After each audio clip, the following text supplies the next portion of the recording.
During this special tasting with this group, this guy had flown these folks up here on his corporate jet, and we're trying to do our tasting, and every time I go to mention something, he said, yeah, I got 5 bottles of that. I've got 6 of those. Oh, I got a whole bunch of these.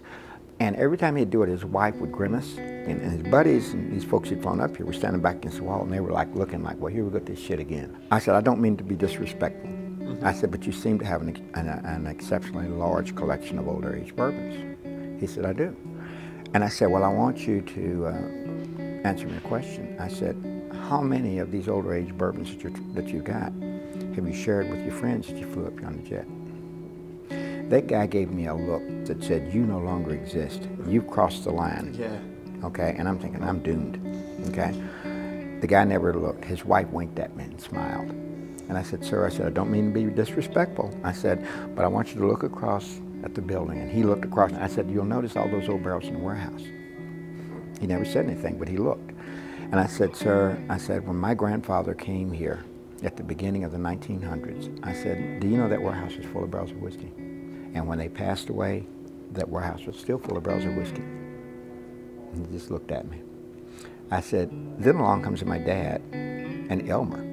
And when they arrived at this distillery, the warehouse was full of barrels of whiskey. I said, when they both passed away, the funeral directors did a drive-by of this distillery with their caskets. I said, and as they drove by carrying them to the graveyard, I said, that warehouse was still full of barrels of whiskey. I said, I came here at 5 years old.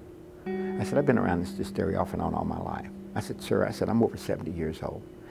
When I pass away, guess what? That warehouse is still going to be full of barrels of whiskey. I said, my point simply is this, sir. I said, you begin to realize there's always going to be old barrels and bottles of whiskey. I said, but look around at your family and your friends and the workers that you brought up here today.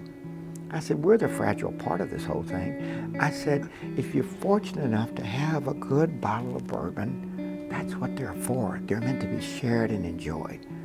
I said, just personally speaking for me, I would rather have the memories that a really good bottle of bourbon provided for me and my friends together than to pass away knowing that that bottle is still sitting there and none of us have enjoyed that moment.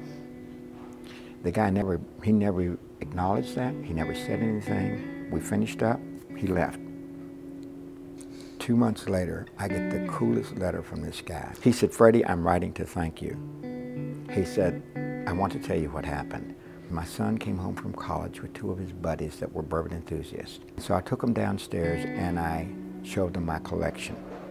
Then what I did was I went down into my cabinet and I got out one of my old bottles of bourbon. I opened it up and my son, his 2 buddies and I did a toast and drank from that bottle together. He said, the reason I'm writing you to tell you this is because it's the first time my son has ever hugged me in public since he was a kid. And he said, thank you, Dad, for what you did. He said, I'll never make that mistake again. When we do this kind of stuff, I try to get people to understand, yeah, we're talking about bourbon, but bourbon has a history, it's a legacy. It's a relationship. It's an emotional connection. And when you're sitting around with friends, and you've probably done that already, and you pull out a real good bottle of bourbon and you get to sipping on it, it's like you start telling a story about something that happened, and you're sitting there sipping on the bourbon and you're kicking back, and it triggers something that you remember. And then you finish your story and everybody has a good laugh, and then you start in with another one. Next thing you know, the bottle's gone. But the memories of that moment continue on. And on and on. Isn't life a journey? Come on. Places to go, things to do.